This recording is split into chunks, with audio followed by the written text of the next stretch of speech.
stepped into 8th year all the way to my final year, we've had various labs, not just scholastical but also practical. We've had labs spanning from analysis, modeling and design all the way to biomechanical engineering. At 8th year, the professors not just teach you academically but also draw parallelism to the real world market and make you industry ready. The department also organizes conferences and workshops for professional interaction to provide best placement and internship opportunities.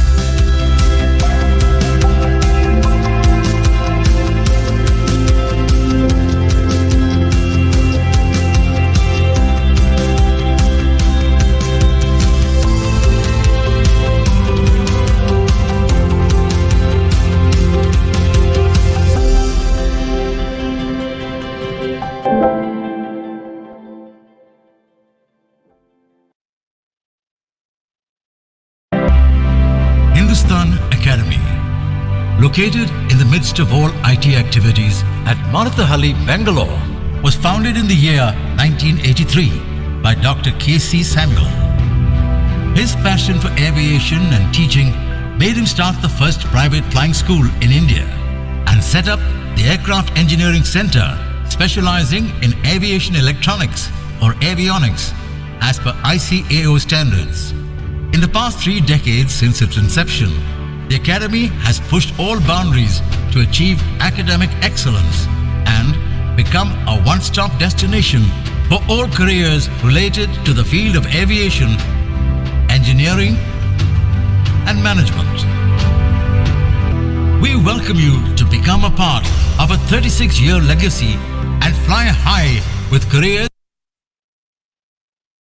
in aviation, engineering, and management. Sangam Group of Institutions, Kanakpura Road, Bangalore. Admissions open for Bachelor of Engineering in Artificial Intelligence and Data Science, Artificial Intelligence and Machine Learning, Computer Science and Design, CSE, ECE, Mechanical, Civil, Bachelor of Architecture, MBA. 3 years of Diploma. Call 9606064186 or 187 or 188.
A very good afternoon to one and all. Welcome back, dear parents and students, to the 19th edition of the Hindu Education Plus Career Counseling Digital Conclave 2021. We had a power-packed session in the morning, and I'm hoping that all you students have taken good information from there, and this will really help you in case you are planning to build up a career as an IAS. Let me start with thanking all our sponsors for the day, because this event has come to life because of them. A gold sponsorship, AMC Institutions Bangalore, Atria Institute of Technology Bangalore, Insight IAS Bangalore. Silver sponsors, Sir M. Vishweshwaraya Institute of Technology Bangalore, Hindustan Business School Bangalore, KS Group of Institutions Bangalore, Shaheen Education Foundation Bidar, Ramaya Group of Institutions Bangalore, and Rajarajeshwari Group of Institutions Bangalore. Our next session is going to be on performing arts. Let me introduce to you our next speaker, Dr. Anil Joseph Pinto. Dr. Anil has been serving as a registrar at Christ deemed to be University, Bangalore since 2012, and has been a faculty in the university since 2005 in the departments of English, Media Studies and Performing Arts, Theatre Studies and Music. Currently, he also serves as an associate professor in the Department of Performing Arts, Theatre Studies and Music. In this department, he designed and established the BA Theatre Studies program and is in the process of setting up a BA Western Classical Music program. He was the coordinator of Center for Publications of the university, which publishes 6 peer-reviewed journals and which has published over 300 books in Kannada and English. He has been a United Board Fellow and visiting scholar at Baylor University, Texas, US in 2014 and Chinese University of Hong Kong in 2015. Prior to joining Christ University, he was a faculty at St. Aloysius College, Mangalore. He writes in English, Kannada, and Konkani. Welcome, sir. Over to you. Thank you, Ms. Sapna. Am I clearly audible? Yes, yes, sir. Thank you so much. Yes. Good afternoon to all attending the Hindu Education Plus Career Conclave. At the outset, I want to thank the organizers for inviting me to share this platform. And in some ways, hopefully, many of you or some of you at least will benefit or have some clarity in terms of what you want to do in your career, life, or education ahead. Let me begin with a question. Of course, I'm not sure if the answers will come through the question, answer, or chat. You must have, I'm presuming most of you are pre-university students attending this conclave. You must have you ever asked yourself, why is that we have arts, science, and commerce in PUCs or 11th and 12th? Why are the subjects generally put into these baskets, arts, science, and commerce? And of course, when you come to university, it will be also management and engineering and other subjects. Has this always been like this, or has it been different in the past? Did the Takshashila, Nalanda, the universities which you may have heard, did they also have the same kind of art, science, commerce, right? How old is this? I'm not sure whether you have reflected on these questions, because generally as human beings, we do not reflect on many of these questions, because if we do that, we will, of course, be philosophers, and the world doesn't need everyone to be philosophers, career philosophers. But this has a specific history. Certainly Nalanda, Takshila, and others didn't have art, science, commerce. They have subjects, but they never looked at them as art, science, commerce. Where does this come from? The first modern universities in India are from, by one account, 1542 in India, with St. Paul's College in Goa. But if you look at the universities per se under British India, they start from 1857, 58. Did they have it? Yeah, they more or less had it. But where does it come from? It comes from Germany. from one university established in 1810, which is where they divided the disciplines into arts, sciences, and social sciences. And why did they do that? That is because of a work of an important philosopher. I'm sure some of you will learn more about him later. It is called called Immanuel Kant. Now, Immanuel Kant reflected on human mind, human psyche, human life, and wrote three important works. It's called the Critique of Pure Reason, Critique of Practical Reason, and Critique of Judgment between 1781 and 1789. And one of the questions that he was asking was, or rather battling was, with a statement Newton had made about 100 years before him, somewhere in 1665, 67, Newton had made a statement that science can know everything. So Newton, and 100 years later, Immanuel Kant is reflecting, asking, is that true? Can science know everything? And of course, the answer he comes out with is yes and no. I mean, we don't know because we are made of the same stuff. Every single object in the world is made of carbon. And no, yes, because we have, as human beings, can escape from this reality through some ways. And I will not dwell in that. And in answering this question, he establishes that the human mind has three faculties. All of us who are attending this program have these three faculties, not just me or mess up now somebody else. And the first primary faculty of the mind that we have, that's why even teachers are called faculty, because they engage with this particular faculty of the mind, is that particular mind makes us ask, particular ability of the mind makes us ask the what question. For example, I don't know if you can see, this is a pencil, right? So what is a pencil? You always ask, where's my pencil? When can I get my pencil? How many pencils do you have? But you ask a question, what is a pencil? Right? Now that's question, if you're able to ask, and we've asked, what is atom? What is water? What is life? We ask those questions. The moment you ask those questions are coming from a human mind called the faculty of pure reason.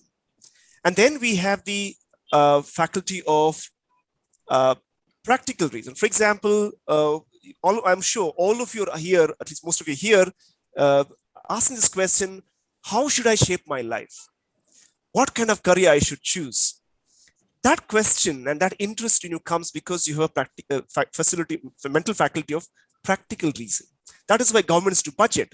We have this much of money. How do we better spend it? And that's why the budgets are organized. That whole exercise is an exercise in the faculty of practical reason. And then he said, we also have the faculty of aesthetics. That is to appreciate beauty. For example, you go to a seashore and you see the sunset and you say, wow. That wow, you're able to say because you have a faculty of to appreciate beauty. It could be, you know, it could, I mean, you're all young people. So it could be a small little tuft of hair, you know, getting floating because of the wind that's passing in front of your girlfriend's or boyfriend's, face. If you're able to appreciate that, and if you don't, if you don't want that example, a small leaf of a bamboo tree fluttering in the air fascinates you, it's because you have faculty of aesthetics. All of us have them, right? And accordingly, in the universities later, this was established as a way of engaging with the human society and life, that we will have sciences which will engage with this what question, which will then lead us to understand the society better or not build knowledge. And then we have practical reason. How do we organize ourselves better? Can we be a more gender sensitive society? Can we be more inclusive of all the people of all kinds of social backgrounds in the society? Those are questions from practical reason. Social sciences deal with them, sociology, political and economics. The job is not only to describe society, but to tell us how can we better organize society. And then you have the faculty of arts, which is supposed to engage with areas of human activity, like you're writing literature, poetry, drama, music, dance, all of them. How do we develop? How do we engage with them? That is what it's supposed to do. That is one view of. Don't worry, I won't be very theoretical. I'll soon move to other things, but this is just to give a context for you, because it's important that when we make choices in life, we also are aware of the larger human civilizational knowledge, which makes us do certain things that we do. Have you ever asked yourself, why do you go to a film theater and watch film, or maybe at home, Netflix? Why do you watch? Why do you watch detective fiction, read detective fiction? And this question is engaged by Sigmund Freud. I'm sure all of you have heard his name. And he has a very interesting essay called The Creative Writers and Daydreaming, where he argues that we go to theater because we want to relive our childhood. What happens to in our everyday life? Your mother shouts at you, your father says, why you didn't do that? Your teacher says, where's my assignment? I'm so unhappy that you didn't do it today. You have worries, whether I will make it in life, make it big in life, whether I will always have friends, not have friends. We always are worried, but we didn't have these worries when we were children. That time, the world was acted as if we wanted, right? And we gave world a meaning. For example, let me take this pencil again. So this pencil in the hands of a small baby or a child is not a pencil. The child will make this a car. It will just has to make it like this and say, boo, it will become a car, right? And it will become a stick, it will become a snake, right? So the child is able to imbue meanings at once on the world, on the objects. But as we grow, your parents will tell you first, your siblings will tell you, don't do this, don't do that, don't go there, don't go here. Teachers will tell you, don't do this. Media will tell you, newspapers will tell you, don't do this, don't do that. As a child, we enjoyed absolute freedom in giving meaning to the world, but that freedom we'll keep losing as we go ahead. But we need to relive that life where we could be whatever we wanted to be.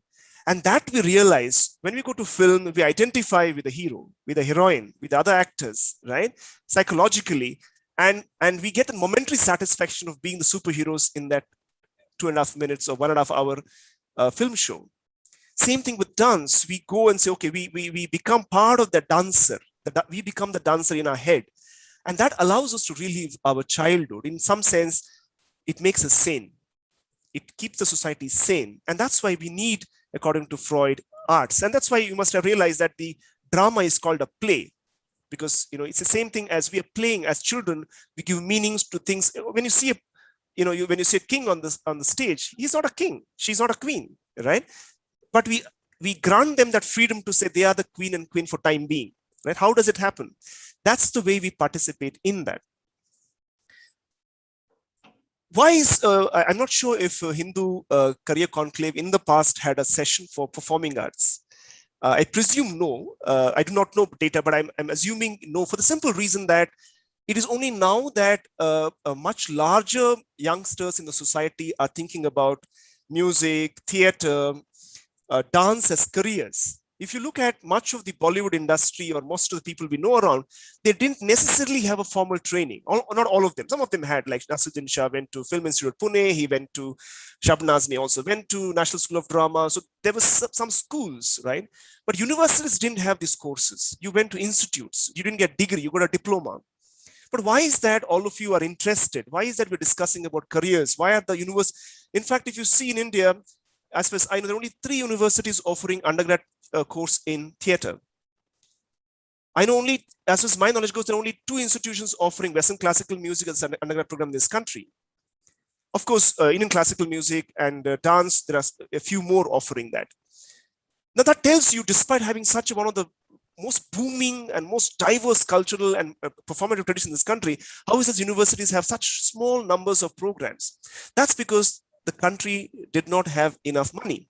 The people did not have enough disposable income. So if you look at who are normally, not mostly coming to these programs, you realize the parents have done fairly well for themselves in life, and they're able to give that little space for the children to pursue these areas of interest. Same thing with basic sciences. Otherwise, ask your parents, if they're engineers or doctors, they probably didn't have a choice, right?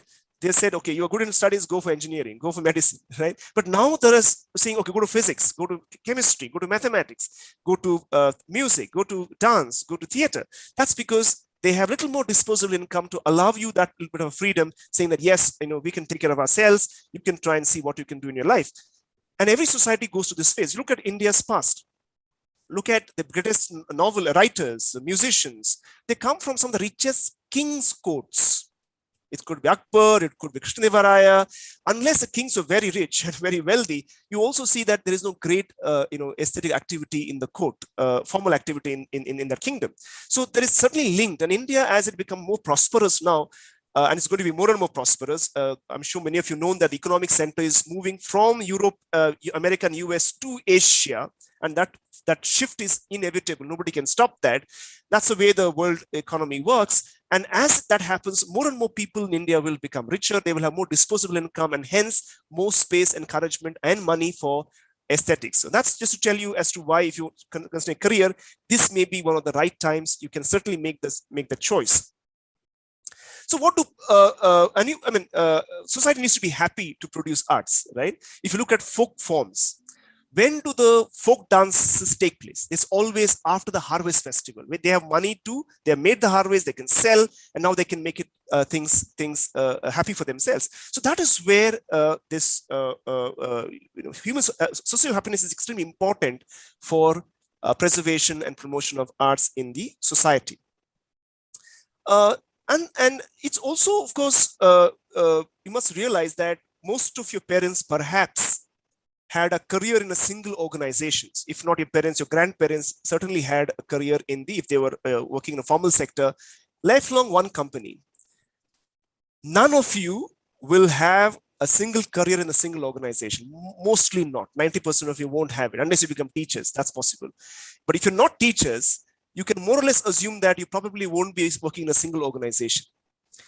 Because if you look at the studies, and this is there are 4 or 5 studies mentioning that the average lifespan of companies in the world today is about 15 years, which means that biggest companies which are there, which you hear all the time, which are advertised today, they won't be there 15 to 20, including Amazon, it may not be there 15 to 20 years from now. Right. However, this idea that too big to fail doesn't exist anymore. They may fail, they may close, they may merge with something else, but they may not remain. And therefore, most of you will not have a career in one organization. As teachers, you might. That's one profession probably will hold you for a long time in a single organization. But otherwise, in general, you probably won't have a career in a single organization.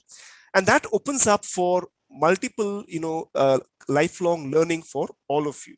So what constitutes performing arts?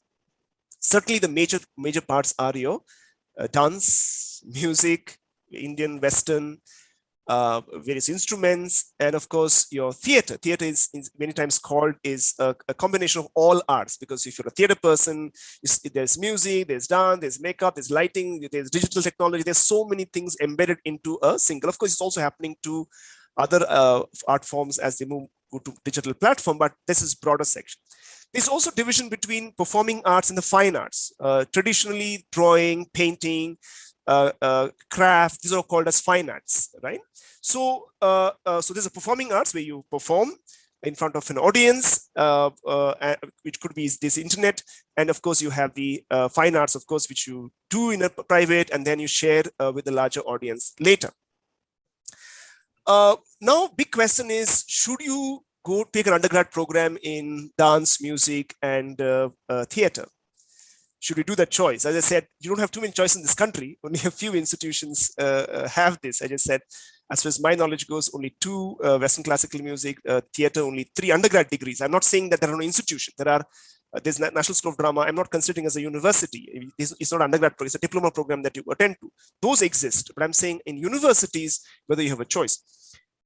So you don't have too many institutions in India. Of course, abroad there are plenty. You go to South Korea, you go to US, you go to UK. You have large number of institutions offer.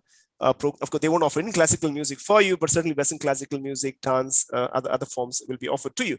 So should we make a career? Now that depends on a couple of things, and this is where, even if you were not listening to me carefully, I would like you to listen to me carefully now, which is that one day I was maybe 3-4 years ago, I was in a lift going up to the 10th floor of my university's building with my vice chancellor. And then there were 2-3 students in the lift. So I asked them, look, what do you want to do in life? And what are your plans? Then final year students, what do you want to do next?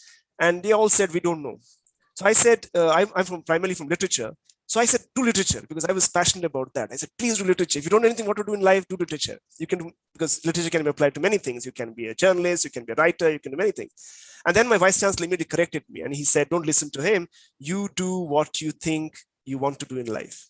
And that's, I think, is one most important lesson you all should take. Sometimes you may be constrained, like your parents may not allow, or you may not have a college close by. So you may get into a compromise, but keep that flame alive of what you want to be in life.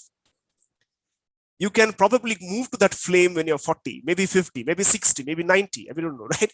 But it's important that that desire you had that I want to do this in life, keep it alive, even if your social constraints don't allow you to do immediately. Right? So that's my, and ever since then, I've stopped saying somebody do literature. I say, look, you do what you want to do, and you perhaps get a sense of it. I wanted to be a teacher of English when I was in my 11th. I suddenly decided, I don't know why, but I decided I'll be a teacher of English, right? Of course, I'm not a teacher of English anymore. I'm more an administrator now, but of course, I'm in education. I shape policies, I shape practices, I shape things in higher education. So one is, of course, you do music, dance, theater because you're passionate about it, right? You enjoy it, you love it, right? So you go for that. But you must remember that I don't know if you know what is the master's degree, undergrad degrees that Ratan Tata did. He's known for such a huge empire, salt to software empire that he handled for a long time. He also was responsible for the nano car, Tata nano car. What was his degree in? I'm not sure if you're Googling. If you do Google, you'll realize that his qualification is in architecture from Cornell University, US. It was not in management. It was not in engineering, but it was in architecture. And he held such a successful empire. I mean, the empire grew leaps and bounds during his leadership. Anand Mahindra, is probably one of the most news savvy or a media savvy business leaders we have in India. What is his degree in? It is in filmmaking. Nothing to do with the Mahindra car that he designed. I mean, he built many lines he developed. Defense manufacturing, defense procurement. There's also the cars that is getting into. So many things are diversified. But his qualification is in filmmaking. Of course, he later did an MBA as well. But so the point is that, and this is one thing to remember, that most of us, like I'm as a registrar, I'm not doing what I was trained for. I did my MA in literature. It has nothing to do with administration. They don't go together, right?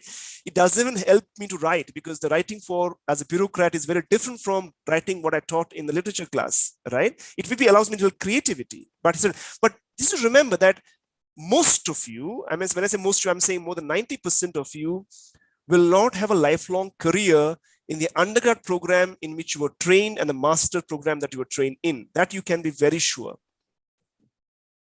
Right? Which means that you will have to later learn many other things as well. So you must remember that. So why didn't Ratan Tata go and become an architect? Why didn't Anand Mahindra go and make filmmaking? That is because this is what is in economics they talk about opportunity cost. Right? What would he have achieved in life, or in terms of economic value? How much money he would have made as architect? Must be very less. How much contribution would have made to society as architect? Maybe very, very less. He has done far more contribution as a business leader than perhaps he would have been as an architect. Same thing with Anand Mahindra, and same thing with so many other people, right? If you look at journalism, some of the top journalists in the country today, all of them, from NDTV to Times Now to Republic to whatever, you will realize, look at their background. They did not do an undergrad program in journalism, except Barkadat. None of them have undergrad master's degree in journalism. It's in philosophy, it's in economics, it is in political science, it is in MBA, it's in management. It is not in journalism.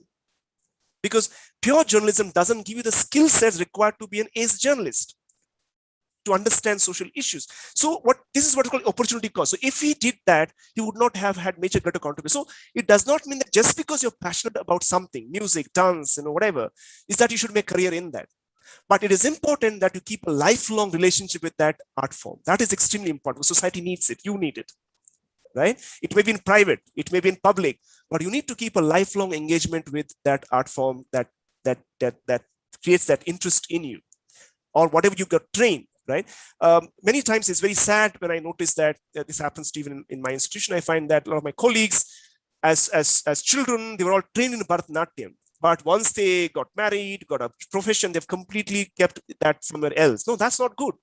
You need to engage with that, not just by training your children, but also yourself all through your life, so that the art form lives. And you must also remember that just because you have passion, and this is extremely important point I'm making, just because you are very passionate, it does not mean that is what you do want in life. Or second, you will be able to make a career out of it. Because you must also remember that there was I don't know how many of you have seen this film by Shah Rukh Khan called Om Shanti Om. There's an interesting dig at or a swipe at the Bollywood industry. So Shah Rukh Khan as a film actor is not able to make a career. So he dies and he's reborn as a Kapoor. And only then he's able to make a big in life. And this is true not just of Bollywood. It is true of every single social life in India. Whether it's judiciary, whether it is politics, whether it is industry, the family traditions, community traditions actually determine who succeeds in art forms in this country. Right? This is an important point to note.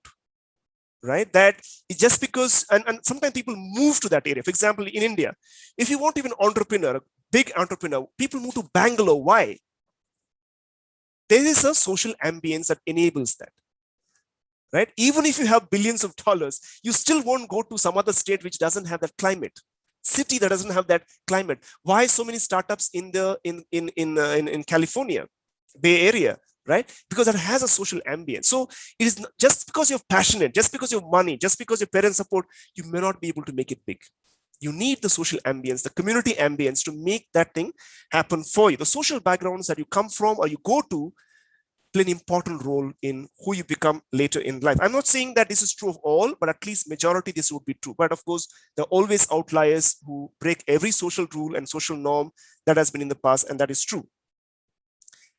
And that brings me to two things. So you have a passionate interest in music, interest in dance, interest in drama, interest in drawing. And so do I make a career? So two things to note at that point of time. One is that, do I want to make a career out of it? Or do I want to be a good student of that? Lifelong, small student of this art and a performer of this art, or do I want to make a career? This is a choice you will have to decide depending on where you come from, your region you come from, sometimes the gender you come from. I mean, it's bad, but I'm just trying to say that, society also function within those frameworks. And of course, all of us have a responsibility to break those forms. And keep a lifelong engagement with that. So if it's lifelong engagement, then you just learn it, as an art form, but you may not make it a career out of it. You make this conscious decision. But remember, if you are late, it's not too late. Some forms you can't do late, like dance is very difficult to learn and practice after you're 30. Your body doesn't allow you that. But music is opposite, right? You can pick it up even much later in life and become a wonderful musician. Business, entrepreneurship. Many people have become, Kentucky Fried Chicken is a classic story that you become an entrepreneur very late in life. That's possible, but it's not possible certain things in early. So age also is a factor that one needs to consider. And the last part, if you are making a career in art, if you're making a career in music, then you must also require other set of skills. For example, Michael Jackson. Michael Jackson was a fantastic musician, undoubtedly, and of course a dancer, would some of you say. But some of his best work, most famous works, came because of a particular manager that he worked under. So sometimes we don't have all the skill sets. So if you're a person moving into aesthetics, you also need other skills: finance, entrepreneurship, and increasingly programming, how the internet works, right? These are skills essential for you. So one of the suggestions I have, if you're not very sure, right, there are two things you can do. One is that don't put all your eggs in one basket. Don't take that as an undergrad program, as a sole undergrad program. New NEP permits, of course, as I said, there are no institutions where you have the choices. NEP has a choice, but I'm not sure any institutions will start programs in dance, music, and theater in everywhere. So just because we have policy, we may not make that seen in this country. It's not for you, at least, because you are moving immediately into higher education. But you certainly look at institutions where you have multiple choices, right? So there are institutions that offer theater with psychology and literature, with something else that allows you to later make other connections. Remember, because, for example, if you learn music, you probably, and you're doing psychology, you might want to later make a career in psychotherapy, which with music with it, or theater with it, or dance with it, right? So there are possibilities in which you can try and bring these together importantly later, because you must remember that this is a study by McKinsey, and this is also studied by Goldman Sachs, that nearly 42% of the jobs available in India today will not be there in another 20 years from now. 42%. 42% of the jobs that you're seeing around you today will not be there another 15 to 20 years from now because of automation. All right. And pandemic has only fastened that process pretty faster. So therefore, you would need programs. So if you study in a good institutions, try and see that institution has courses in it. And then you can parallelly do your maybe engineering or science or social science, whatever, or psychology. I don't know which program you want to choose, or medicine, whatever. But along with that, you try and see institution has this option. If it is not there, nothing to worry.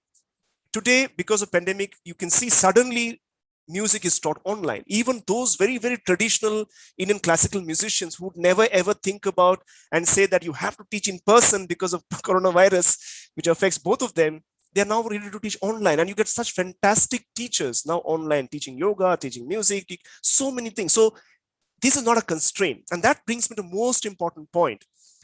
Don't give your learning to the institutions you're going to study. Don't give your learning to your parents. You need to say that, look, this is what I want to learn. Okay, this is what my parents want to learn. Fine, I may probably give in to that. But this is what I want to learn. I will keep that alive and keep training myself. This, apart from just helping you build your career, it also helps in certain other ways. And I'll tell you certain things. I had a discussion with the global HR head of one of the top 5 consulting companies. And he told me something very interesting. They did a study across the world on all their managers to find if there's a relationship between what they study and their performance as managers. And they found out that those who studied chemistry and computer science had much greater effectiveness as managers vis-a-vis other subjects. There's another, one of the 2 biggest IT companies based in Bangalore. I don't want to name them. And one of the recruiters had mentioned to me that they did a study in terms of the performance of the employees vis-a-vis the marks obtained in 10th standard, PUC, and degree. And they found that the percentage that you scored highest in 10th is the most definite marker of your performance in the organization vis-a-vis what you did in undergrad and the 12th standard. So that tells us that few things important about ourselves. I mean, there's other point probably I should mention that if you look at law students, although they come from science or whatever else, the moment they get into a 3 or a 5 year law, their ability to deal with numbers goes down. They find it very difficult to deal with numbers. What I'm trying to say is that the disciplines we study, whether it is engineering, chemistry, literature, those who study literature, they generally learn to hate numbers, although nobody tells them to hate numbers. Those who study literature generally hate numbers once they finish their studies in literature. We don't know why, which means that the disciplines actually rewire our neurons in our head. They have an impact on all of us. And it's important, therefore, because it's going to happen, we have to diversify. So if you're studying social science, my request to all of you is that please learn Python or something else along, so that your brain doesn't get used to this. Or if you're studying chemistry or computer science, do music or something else, so that you consciously try and ensure that your brain is fairly flexible and fairly agile and fairly broad in terms of the understanding of the world. The skill sets are required as you move in life. And that brings me to the last but one point, and I'll close with this and open up for questions from the organizers. Is a point that, and this is a request I have, because we have this faculty of aesthetics, my request to all of you is that please develop interest in at least one form of art. It could be fine art, it could be performing art. Get trained, take courses, right? Forget about whether your parents have ambience of that, history of that, or the institution has history of that, has courses in that. Somehow learn from your peers, learn from the internet, but learn one form of art. Could be music, could be one particular instrument, whatever that interests you throughout your life. And certainly your student life. Take part in the dance. Even if you can't really dance, go up and join some team and dance, right? Learn some music instrument, perform. This is extremely important to keep your mind and your social skills alive, because what art does is also other life skills. You learn to be very disciplined. You cannot learn art if you're not indisciplined. People say artists are indisciplined, but if you actually see, they're very disciplined, because unless they can't acquire that art. It's much more than learning computer science or chemistry. You need a lot more discipline and dedication to learn a particular form of art. And second, unlike all the other things, You need to be practicing it every day to keep it alive. You say, no, 1 year I will take a break and come back. No, you would have lost significant. You can go back to swimming. You can go back to computer programming again, but you cannot go to art form so easily once you've had a huge break. And therefore, it's important to keep one. I'm saying, this is my request to all of you who are listening, even young or old. You may be 60. I don't know if parents or grandparents attending this. Please build some art form. And you can start, as I said, even if you're 50 or 60. There's no expiry date for learning something new. And as Michelangelo brilliantly said, that learning is the only thing that mind enjoys and is never bored of. Everything else in life we can get bored of. Learning is the only thing that mind is never bored of.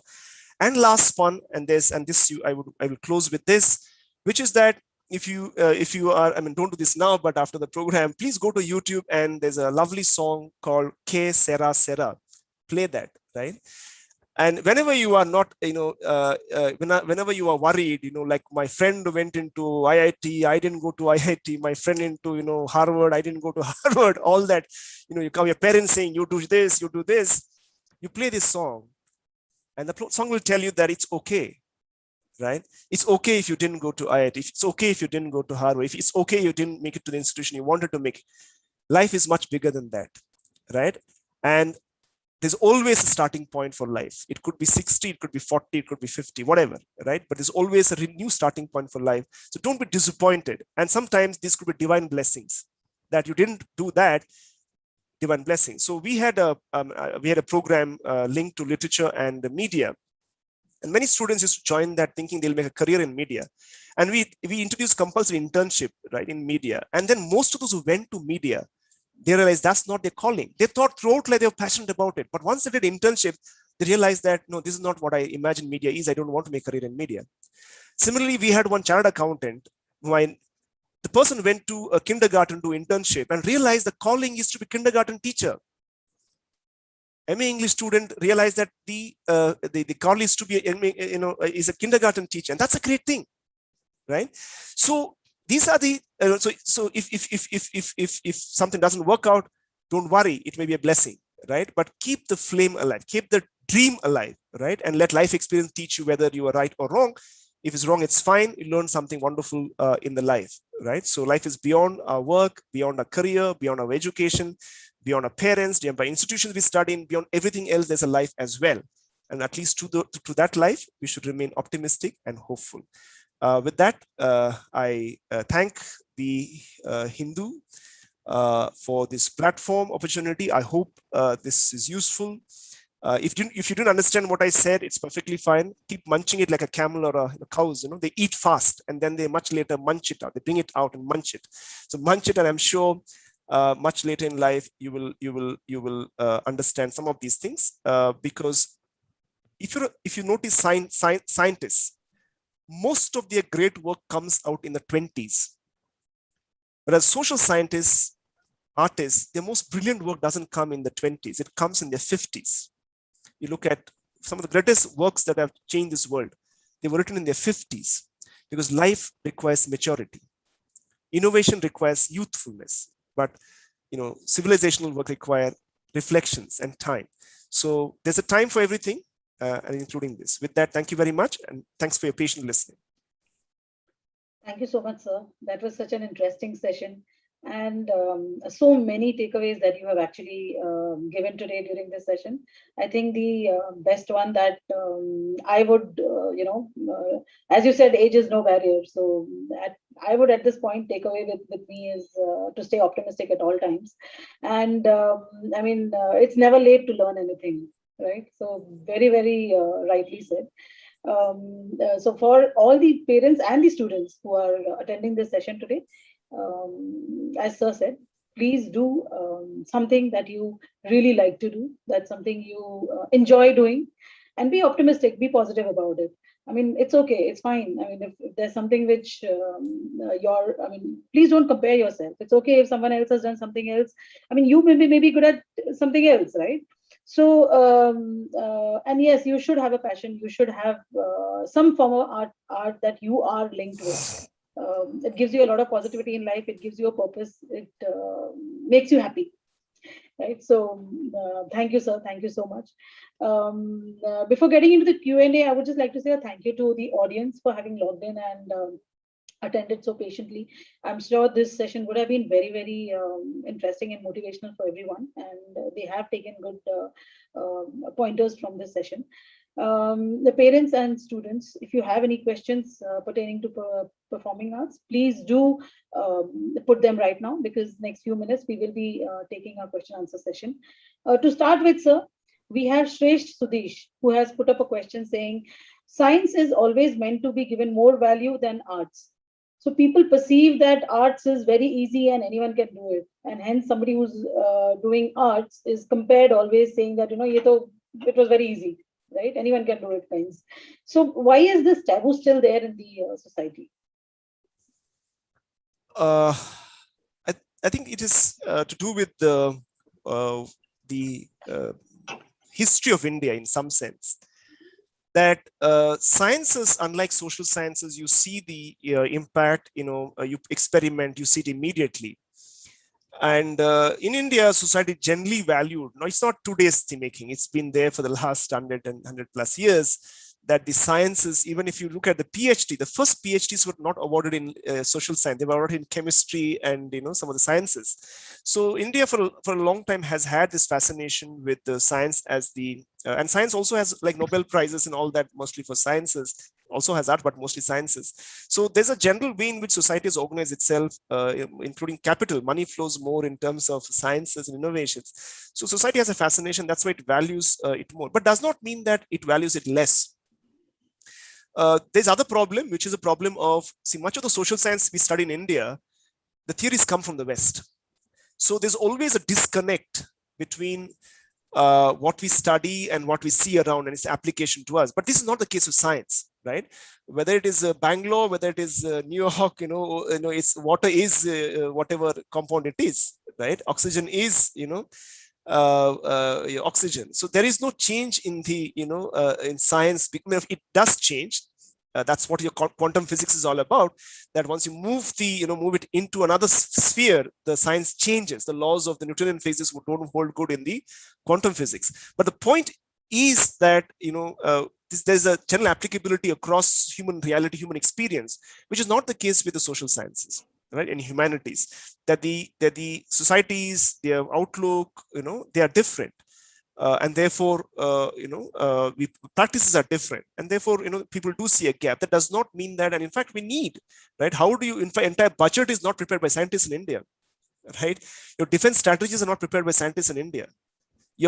All your government policies, all the rules and governors, they're not prepared by scientists. They're all prepared by social scientists, right? So, I mean, a whole country, democracies run on social science. They don't run on sciences, right? Of course, the economic engine runs on sciences, undoubtedly, right? But the social science does not run, society doesn't run on sciences. So, I mean, but this has changed, right? If you note, I mean, I'm not sure how many educational leaders are here in this conclave, but if you ask them, they will notice that in fact, even science was not privileged. Please note that for a long time, at least almost 2-3 decades, India only privileged engineering, not even science, unless you want to call engineering a science, which is science, but it's applied science. But if you notice in the last 15 years, there's a huge rush for physics, chemistry at the undergrad level, which was not there for many years ago. PUC, it was there because that's what you require for engineering and medicine. But this sudden huge rise in life sciences, we have not seen. You go to institution, they'll tell you they have not seen the kind of students so good, so focused coming to sciences today. They were only went to engineering earlier, but now engineering, they're not going. They come into sciences. One reason is that earlier everybody was poor, so they needed money, so they went to engineering, good jobs. But now there's interest to contribute to research, which is why they're joining sciences and social sciences. For example, the demand for I'll tell you the economics and psychology in social sciences is not even there for sciences. We are getting, we are in education seeing a lot more brighter students in economics and in psychology than you would find in physics, chemistry, and life sciences today. There is a shift that is happening, and so it's not really true. And of course, there's a little challenge in India, which is that we don't. Unlike you look at Europe or US, the quality between the best institution and a tier 3 institution is not much. Whether you go to Harvard or a tier 3, your learning outcome is not much different. But in India, it is very large. So those are the, and social science colleges are also to be blamed because we have not done enough innovation in those areas from Indian perspective. So those are the challenges why I think we will, I mean, and you and I can actually try and improve that. Thank you. Thank you, sir. An extension to the above question, actually. So you mentioned there are not many universities which are offering performing arts. So would you be able to name a few just for the benefit of the students at the moment? Right. So as far as Western classical music, I was trying to avoid so that it's important. I understand in public places we don't promote our own institutions. Now that's why I didn't mention any of those. But as far as I know, there is a college in Shillong, Northeast, Patkai College. So that has a 4-year undergrad program in music. It's only exclusively Western classical music. This is my information, and I'm saying I'm subject to correction. So I'm sure they have audience probably to know more. And Christ University has Western classical music, but in Christ University, Western classical music is offered with psychology and English. That's deliberate so that students can make a career in psychology or English and not just in Western classical music. So for theater, Christ of course offers theater. There's Flame in Pune. I knew they were offering theater undergrad program. There was also college in Kerala. I can't remember the name now immediately, that also offered theater for a very long time. But we must remember that in that college, it's mostly Indian oriented, and Christ is more Western oriented. We also have Indian oriented theater in performing arts department. These are the ones that I have known so far. I'm also told there's one more in Bangalore. I'm not sure which one it is, that also started offering theater. But the offering will increase. Sure. It won't be too much, but you will see at least another dozen colleges in the next 3 to 4 years offering theater, because there's a huge demand that's coming in. I'm sure institutions want to try and support that. Masters, we have little more programs which offering these programs in, like Hyderabad University has masters program in theater. JNU has masters. We have a little more institutions than undergrad. But the challenge, and Indian classical music also, we have more institutions offering master's programs than undergrad. Partly because Indian classical music traditions are also learned from going to the teacher who's in your neighborhood. That tradition, therefore, and in fact, probably they teach better than teaching in a formal college. That's why theater, I think mentioned Western classical music. I mentioned, yes, I think I mentioned all of them. And painting and all that, even very few institutions. Chitrakala Parishad is one of them in Bangalore. Certainly, a great institution we have around. But again, we don't have too many in this state itself. We don't have too many. And even if they have, they're extremely far away places. So, yeah. Right. Thank you, sir. Thank you for that. The next question is from Ridesh Thakur. So he's asking if there are any part-time courses or exams conducted by universities in Bangalore for Indian performing arts, for example, say Kathak or lights. Yeah, I'm not too sure, but I'm certainly, I can leave my email address. I'm more than happy to, share that information from, those who have clear information. I don't want to give half information on that, but I presume there are, because what's also happening is, and this is something people don't know this, Bangalore is also becoming a hub of music.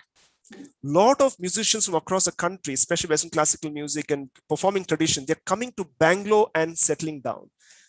Which is going to make the city a great city, because entrepreneurship does not grow unless art grows, and there's some relation between them. This is true even of California Bay Area, right? So there's, Bangalore is also becoming a sort of hub of art without anybody's knowledge. Music schools that are coming up are plenty here. So I think there should be a lot more opportunities, but I don't want to give wrong information. So, but if somebody wants, you can write to me. I will try to, I don't have the information, but I can forward it to somebody who has, or get information and pass it on to you. Sure, sir. So we have a parent, Mrs. Soumya. She says her daughter is very good in sketching and she's a science student. What combination can she pursue combining both the streams? I'm not sure she has much choice at this point of time. The only choice would be, because I do not know of institutions which have a strong science program and a strong, art program in the same institution, allowing both of them to do the same thing simultaneously. Therefore, the choice perhaps would be to, probably go for science in terms of formal schooling, and look at art, alternative routes. They would be, individual teachers. That's the long tradition in India, where individual teachers teach you, or take courses from online, which are these days even better than physical learning, right? So online learning is maturing. If you're able to be attentive, then online learning has far more benefits than, in terms of learning outcome, than physical learning. So that's something that you might want to, and now whole world, you can even get the best ones from other countries as well to learn. So probably I would suggest use both rather than one. You may not, as I know, there's no choice you have in India. Sure. So again, a question related to perception. Now, what is it that we can do to remove the stereotype that theater means going into the film industry? I mean, that is what is perceived by people around. Yeah. While that is not fully untrue, so where do mostly theater people go? They either go to advertising industry. Alec Badamsi is a classic example of who actually is a father of Indian advertising, but he also contributed to theater in a very, very big way in Mumbai, right? So in fact, my own institution's first founder was his protege. So he has a lot of other influence as well.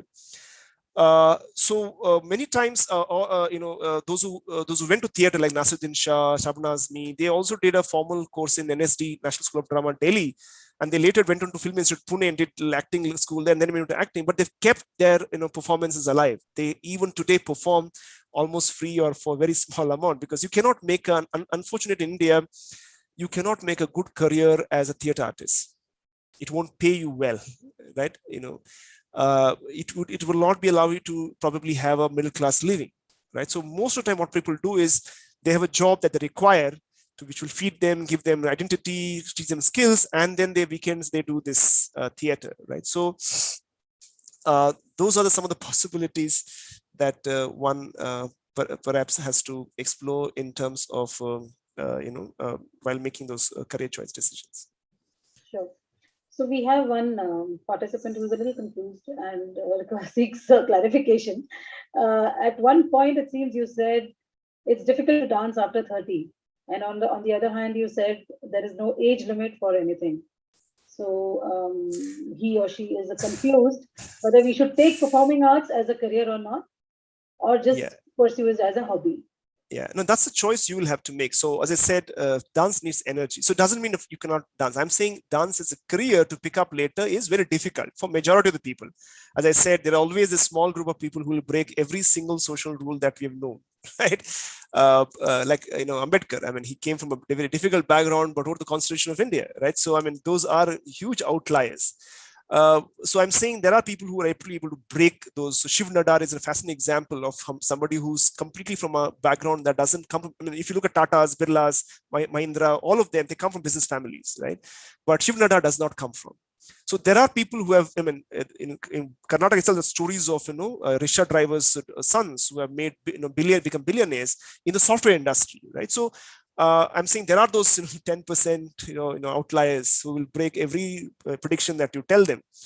But you also, majority, yes, it's challenging to make a career, to start something late in life and all that. So I'm only trying to talk in terms of a general ability, but as I said, it's not a norm, not a rule.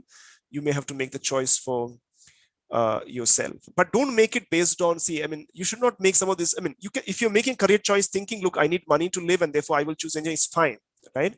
But don't fool yourself saying that, yes, you're absolutely passionate, do that. I would say test it. Like, as I said, do internship. If you like media, do internship for a month. You'll realize whether you want to do it or not, right? So you want to, be sure, go and work with a theater company or a performing arts troupe. You will realize whether because it's hard. Overnight practice. It is not as easy as we think. It is not 9-to-5 job, right? Uncertainties are high, but friendships is great. Right, so much greater friendship in art than you would have in many other walks of life. So if you are doubtful, I would say test that. And next is to talk to people, talk to as many people as possible. Talk to your parents, talk to your friends, and tell them, I'm confused. Don't tell them, look, I want to know, and to Peter, don't say, I'm confused. Accept it, I'm confused.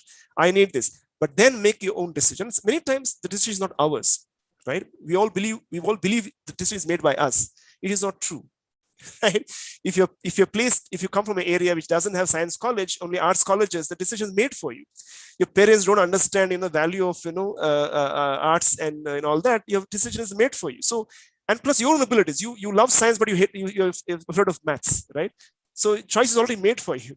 So it's the idea that we make conscious choice is not really true. There are many other factors that influence us. It's just good to test, talk to people, or put yourself in the experiences to see if you really have that in you to sustain it. Otherwise, but as I said, if you make a mistake, it is fine. That's not the end of the world, right? I have in my own institutions, in MA English program, first year, there was a girl from Calcutta who did undergrad literature who took the first rank. The second year, chartered accountant working for Ernst & Young came and studied MA literature and then got her rank. Following year, a lady who did hotel management undergrad, ran a restaurant, came and joined and took her rank. Next year, Bank of Baroda manager who resigned the job, joined MA English, took the rank and went. So it's never a late point, right? You can always make that switch, right? Difficult are medicine. In India, you are not allowed to go to medicine after if you don't make those choices at the PU level. But there are other disciplines which allow those moving across. So those some of the choices you may have to make. But if you really want to do medicine in the 50s, go to US. Even if you're 50 years old, you can do medicine in the US. So those are the other ways you might want to. You may have to migrate to countries which allow that kind of flexibility. Thank you. Sure. Thank you. So we'll just take one last question because now we're running short on time now. As someone who does want to pursue theater and acting, how feasible is it coming from a middle class background? I'm doing my BA currently, and I really want to focus on acting for a few months at least before I start my master's in psychology. No, you can see one of the things you must. We whenever we think of acting, we only think in terms of Bollywood or our regional industries, which are all family traditions, largely most of them. I'm not saying all of them. Regional film industries have a little more space, but they also have a strong family tradition. So they generally don't allow people to just walk in, some of them in Bollywood, only Shah Rukh Khan, Akshay Khan, Akshay Khan have made some, otherwise all career, families and to So one is to look at YouTube, right? So one of the things that has risen a big time for young people is the internet, right? Where one is able to do your own productions and then launch them on the YouTube, right? Or while acting does not necessarily mean you land up there, and it takes, there's a word called in industry called break. You never know when the break comes. But the other way you can make the break for yourself is to try alternative ways, right? There's nobody stops you. You're making a troupe of yourself, your friends, and putting a plays online and live cast them. Nobody stops you, right? And that's also good record. Unlike your physical performance, there's a record of that. There's a good record. Anybody can see it, right? And who knows who will see that and give you a chance. Or you make your own short films. Nobody stops you. Today doesn't, if you have a camera and a laptop, it doesn't cost you anything more than that, except your time and time and energy, right? But don't do it 9 to 5. You can't do this. You need to probably do some sleepless nights and work on them. I'm saying this is called personal media versus mass media. You have personal media. Use that. Use the power of the online to try and do that. And this is not one of the hundreds of them doing in India, across the world, right? But remember one thing, online is not easy. Your emotional intelligence and to handle that needs to be very high with the online media, because there'll be trolls, there'll be bad comments, and if you can't handle, don't go there. Right? Anybody can say anything and get away with it in the online these days, right? So if you don't have the ability to handle criticism, even a slightest criticism, don't walk into it. Don't make a miserable life. But you're saying, I don't mind, I will learn.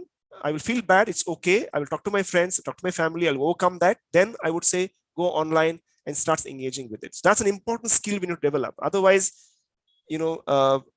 students make very, very, very, very bad choices in life because of one comment online. So if you can't handle bad comments, criticism from your friends, and at your age, very difficult also.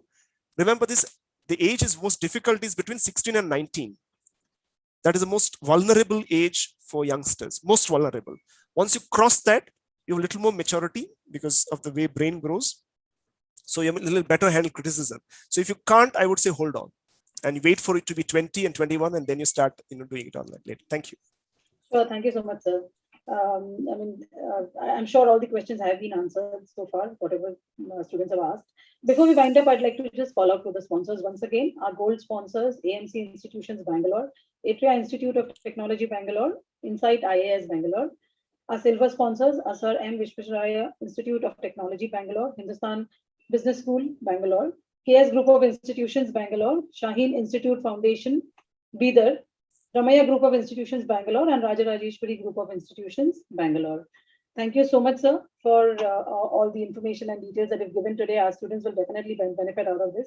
Dear students and parents, our next session will be on careers in engineering at 2:30 p.m. today by Dr. Kari Siddappa, Vice Chancellor, VTU, Belgavi. See you then. Thank you so much, sir. Thank you all.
the moment I stepped into 8th year all the way to my final year, we've had various labs, not just scholastical but also practical.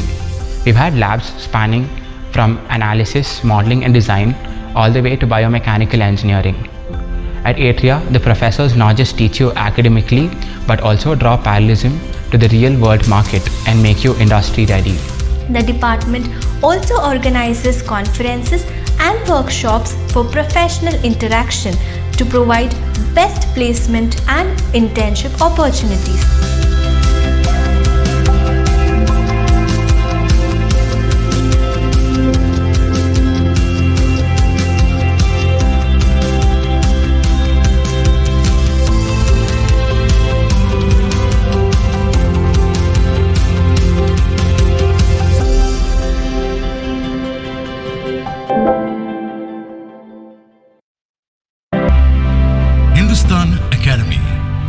Located in the midst of all IT activities at Marathahalli, Bengaluru, was founded in the year 1983 by Dr. K.C. Samuel. His passion for aviation and teaching made him start the first private flying school in India and set up the Aircraft Engineering Center, specializing in aviation electronics or avionics as per ICAO standards. In the past 3 decades since its inception, the Academy has pushed all boundaries to achieve academic excellence and become a one-stop destination for all careers in the field of aviation, engineering, and management. We welcome you to become a part of a 36-year legacy and fly high with careers in aviation, engineering, and management. Sangam Group of Institutions, Kanakpura Road, Bangalore. Admissions open for Bachelor of Engineering in Artificial Intelligence and Data Science, Artificial Intelligence and Machine Learning, Computer Science and Design, CSE, ECE, Mechanical, Civil, Bachelor of Architecture, MBA. 3 years of diploma. Call 9606064186 or 187 or 188.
Shaheen Group of Institutions, one of the leading and premier abodes of learning in India. Nestled in a picturesque locale of Bidar, a hilltop city in northeastern part of Karnataka. Shaheen evoked by the visionary icon and chairman Dr. Abdul Qadir back in 1989. Now it's a major hub of academic excellence, touching the lives of more than 16,000 students across the world.